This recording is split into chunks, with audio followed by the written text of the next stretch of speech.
Social మీడియాలో ఇష్టానుసారం పోస్టులు పెడితే అంతే సంగతులు. దేశ వ్యతిరేక పోస్టులు పెడితే యూపీలో అయితే జైలుకెళ్లాల్సిందే.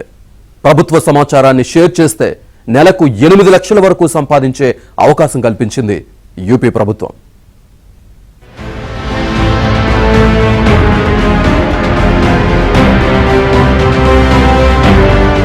ఎవరేమనుకున్న తన పంథ మార్చుకోబోనంటోంది ఉత్తరప్రదేశ్లోని యోగి ఆదిత్యనాథ్ ప్రభుత్వం. ఓవైపు శిక్షలతో మరోవైపు నజరానాలతో సోషల్ మీడియాలో కంటెంట్ ను నియంత్రించాలనుకుంటోంది. బీజేపీ సర్కార్ కొరడా జులిపిస్తోంది.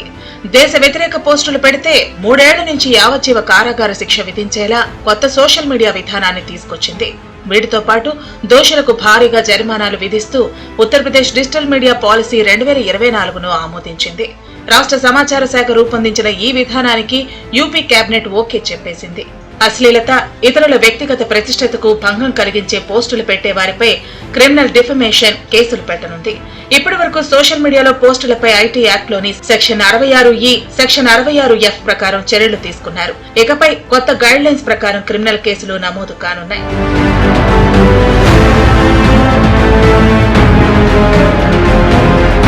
కొందరు కేటుగాళ్లు స్వలాభం కోసం తప్పుడు కంటెంట్ ను ప్రచారం చేస్తున్నారని, అలాంటి వారి ఆట కట్టించేందుకే కొత్త విధానాన్ని తీసుకొచ్చామని చెప్పుకుంది యూపీ ప్రభుత్వం. మరి బీజేపీయేతర సోషల్ మీడియా ఇన్ఫ్లుయెన్సర్లపై పగబట్టి కేసులు పెట్టరని గ్యారంటీ ఏంటని విపక్షాలు, మేధావులు ప్రశ్నిస్తున్నారు. ఏది అభ్యంతరకరమైంది, ఏది జాతి వ్యతిరేకమైంది, ఏది దేశ వ్యతిరేకమైంది అనే నిర్వచనం ఏమి ప్రస్తుతానికైతే ఆ పాలసీ చెప్పలేదు. కానీ అది దాన్ని కూడా వాళ్లే నిర్వచనాలు ఇస్తారు. నిజానికి ఇప్పటికే అమలులో ఉన్న ఐటీ చట్టంలో 66 సెక్షన్ కింద అసలుకి అభ్యంతరకరమైన పోస్టులకు ఎట్లా డీల్ చేయాలి, సైబర్ టెర్రరిజాన్ని ఎట్లా డీల్ చేయాలనే విషయంలో ఏర్పాట్లు ఉన్నాయి. అది కాకుండా ఇప్పుడు కొత్తగా ఉత్తరప్రదేశ్ ప్రభుత్వం ఇది తీసుకురావడం అనేది చాలా తీవ్రమైన విషయం. భావ ప్రకటన స్వేచ్ఛ, రాజ్యాంగం గ్యారంటీ ఇచ్చేసినటువంటి హక్కులను తీసివేయటానికి ఈ పాలసీ అనేది ఉద్దేశించినట్టు కనిపిస్తుంది. ఇది మాత్రం వాళ్ళ బుల్డోజర్ పాలసీకి అనుగుణంగానే ఉంది.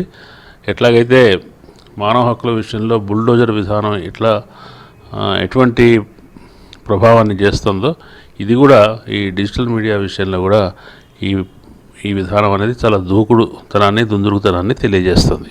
మరోవైపు సోషల్ మీడియా ఇన్ఫ్లుయెన్సర్లకు బంపర్ ఆఫర్ ప్రకటించింది. తమ పథకాలకు ప్రచారం కల్పించే సోషల్ ఇన్ఫ్లుయెన్సర్లకు ప్రభుత్వమే నేరుగా నెలకు లక్షల్లో పారితోషికంగా ఇచ్చేలా పాలసీని ఆమోదించింది. ఈ పారితోషికాల విషయానికి వస్తే ప్రభుత్వం వీఫామ్ పేరుతో ఒక డిజిటల్ ఏజెన్సీని ఏర్పాటు చేసింది. ఈ agency YouTube, Facebook, X, Insta వంటి వాటిలో పోస్టులు, వీడియోలు, ట్వీట్లను ఎప్పటికప్పుడు పరిశీలిస్తూ ఉంటుంది. సబ్స్క్రైబర్లు, ఫాలోయర్ల సంఖ్యను బట్టి సోషల్ మీడియా ఇన్ఫ్లుయెన్సర్లను వీఫామ్ 4 శ్రేణులుగా విభజించి వారికి తగిన పారితోషికాన్ని ఇస్తుంది. ఎక్స్, ఫేస్బుక్, ఇన్స్టా ఇన్ఫ్లుయెన్సర్లకు వారి కేటగిరీని బట్టి 5 లక్షలు, 4 లక్షలు, 3 లక్షలు, 2 లక్షల చొప్పున నెలవారీ పారితోషికం ముట్ట చెబుతుంది. యూట్యూబ్ ఇన్ఫ్లుయెన్సర్లకైతే వారి వీడియో కంటెంట్ ను బట్టి ఏకంగా నెలకు 8 లక్షల రూపాయల వరకు ఇస్తుంది. షార్ట్ ఫిలిమ్స్, పాడ్కాస్ట్, షార్ట్లు వంటివి చేసేవారికి నెలకు 4 లక్షల నుంచి 7 లక్షల రూపాయల వరకు ఇస్తుంది. వీరు చేయవలసిందల్లా ప్రభుత్వ విధానాలను ప్రజల్లోకి తీసుకెళ్లాలి. గవర్నమెంట్ వెబ్సైట్లలో వచ్చిన దాన్ని షేర్ చేస్తూ ఉండాలి. దీనివల్ల నిరుద్యోగ సమస్య కూడా తగ్గుతుందని, సోషల్ మీడియాలో ఉంటూ ఎంతో కొంత సంపాదించుకోవచ్చని యోగి సర్కార్ పేర్కొంది. అయితే భావ వ్యక్తీకరణ స్వేచ్ఛకు హక్కును కాలరాస్తూ భజనపరులకు లక్షలాది ప్రజాధనం ఇవ్వటాన్ని విపక్షాలు తప్పుపడుతున్నాయి. అడ్వర్టైజ్మెంట్ల ద్వారా వాళ్ళని ఆకర్షించే పద్ధతిని ప్రవేశపెడుతూ మరోవైపున విమర్శకుల్ని నియంత్రించే విధానాన్ని ప్రతిపాదించడం చాలా అన్యాయమైన విషయం. దేశవ్యాప్తంగా దీనికి వ్యతిరేకత రావాలి. లేకపోతే అసలుకి సోషల్ మీడియా వచ్చిన తర్వాత నిజానికి ప్రజాస్వామికమైన వాయిసెస్ చాలా పెరిగాయని, ఈ స్వేచ్ఛ దాంట్లో కొంచెం దుర్వినియోగం అయ్యే అవకాశం ఉండవచ్చు. కానీ ప్రజాస్వామ్యానికి మంచిదని అనుకుంటున్నాం మనం. ప్రజల వైపు నుంచి వచ్చే విమర్శనాత్మక గొంతులను అడ్డుకోవడం కోసం ఈ విధానాన్ని తీసుకొస్తున్నారని అనుకోవాల్సి వస్తుంది. యోగి ఆదిత్యనాథ్ ప్రభుత్వం కుట్రపూరితంగా వ్యవహరిస్తోందని, వాటిని తిప్పికొడతామంటోంది సమాజ్వాదీ పార్టీ. ప్రజలను భయపెట్టాలంటే కుదరని పని అని చెప్పుకొచ్చింది. కేంద్ర ప్రభుత్వం ప్రస్తుతానికి ఉపసంహరించుకున్న బ్రాడ్కాస్ట్ బిల్లుకు ప్రతిరూపమే ఈ నూతన డిజిటల్ మీడియా పాలసీ అంటూ కాంగ్రెస్ విరుచుకుపడింది.